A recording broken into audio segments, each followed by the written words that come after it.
Make an informational video on the sunroof for your 64 to 79 Bug and Super Beetle.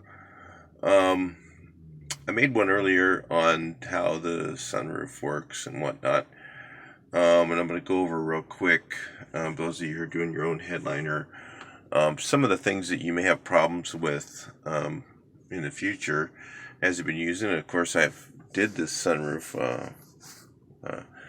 Built this car a little over a year ago, had the sunroof back and forth several times. And what you'll notice here is, see this side here is nicely evenly stretched. This tray, this piece here, let's maybe take it back a little bit, take a look.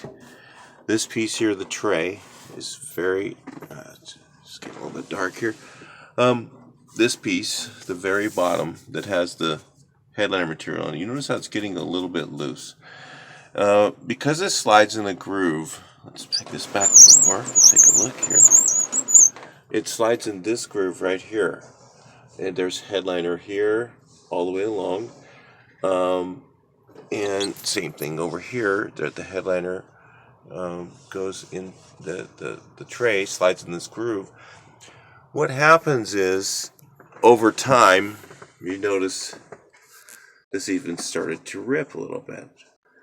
And it's because there is constant, get it where the light's better.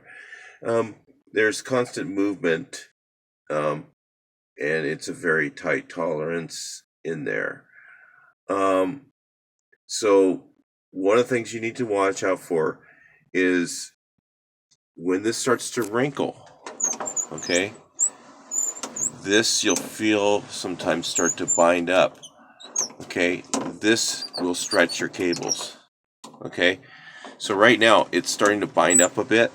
So what I'm going to do is I'm not going to use the sunroof until I take this off and re-stretch the material on the tray and clean this groove out again. Because dust, debris, dirt, just the wearing of the sunroof going back and forth in this groove will cause you to get wrinkles in here. And what I'm going to do is I'm going to re-stretch this, and then instead of using the regular headliner glue that they have, I'm going to use weather strip and trim adhesive, which is the 3M, they call it, some guys call it Gorilla Snot, and then clamp it really nice and tight and really even, and see if that lasts a little bit longer than just a regular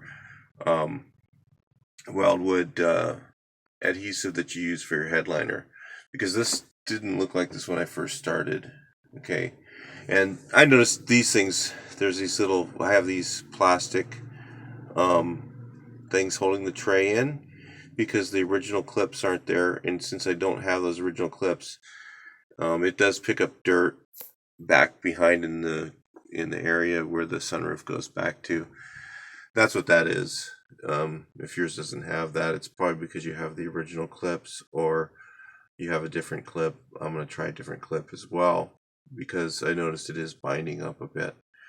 So be very careful not to let your sunroof bind up, because that's usually what, if it's binding up, that's the problem you're having, is your groove is either dirty where this tray goes into, or your material is starting to wrinkle up a bit.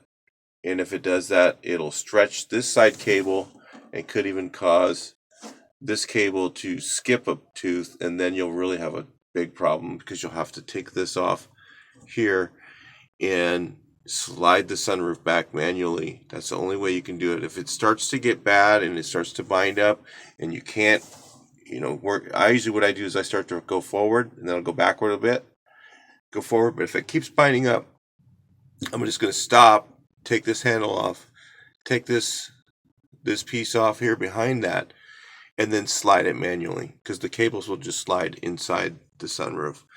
So anyway, that's a little heads up on sunroof maintenance. All right, talk to you in the next video.